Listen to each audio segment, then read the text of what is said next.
Mga kaibigan, matanong ko lang, alin ba ang kulto? Ang pagsamba sa tunay na Diyos o ang pagsamba sa mga bagay na inukit lang? Tunay na Diyos ba, ang sabi niyo mismo tao lang si Kristo na sinasamba niyo.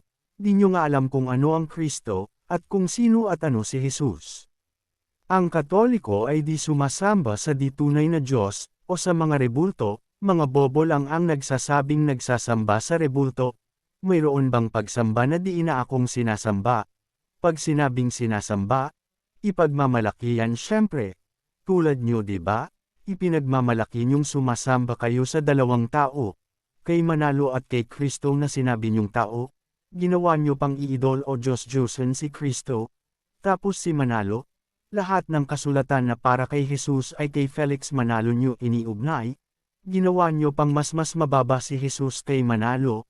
At may rebulto kayo ni Felix Manalo na niluluhuran niyo. Inaalayan ng mga bulaklak, pero si Kristo hindi. Kaya paano nyo masasabing tunay na Diyos ang mga sinasamba nyo?